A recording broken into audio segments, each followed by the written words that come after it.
Баршаңызға сәлем. Менің есімім Альфия. Каналыма қош келдіңіздер. Бүгін мен сіздерге ең оңай әрі тез жасалынатын балықтан уха тамағын әзірлеуді көрсетемін.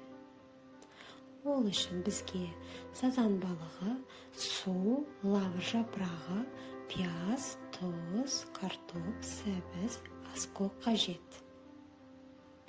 Балығымызды жақсылап жуып, бөлшектеп аламыз.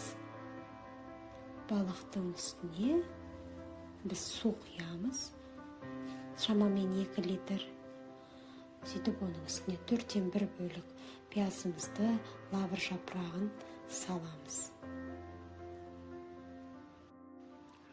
1 ас қасық тұз қосамыз және жақсылап тұрып қайнатамыз.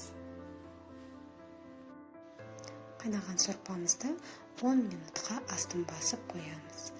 Ол сорпа қайнағанға дейін біз көкөністерімізді турап дайындап қоямыз. Бірінші сәбізімізді тураймыз, пиязымызды және картопымызды турап дайындап аламыз. Мен барлық көкөністерді 4 бұрышта қылып турадым.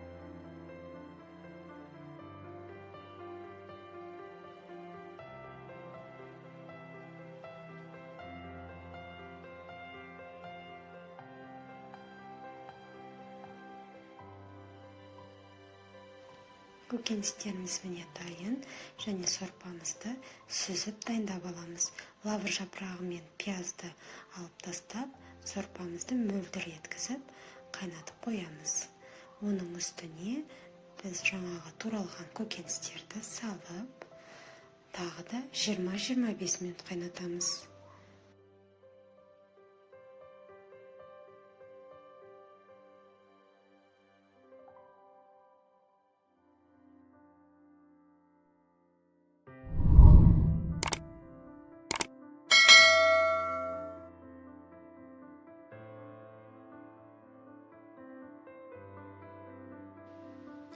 Көкөністерден кейін дәмдеуіштерді қосуыңызға болады.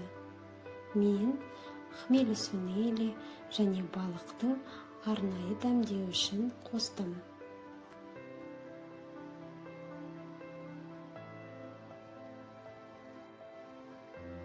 Ең бастысы, сорпаңыз өте әдемі мөлдір болып шықсын десеңіз, куркуманың шай қасықтың 1/4 бөлігін қосып жіберсеңіз болады.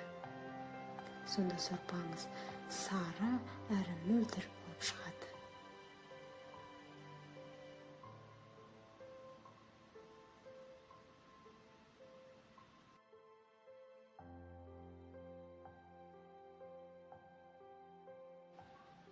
(20-25 минут қайнаған сорпаңыз осымен дайын болды. Астарыңыз дәмді болсын. Тамақтың үстіне аскөк қосып, дастарханға бере берсеңіз болады.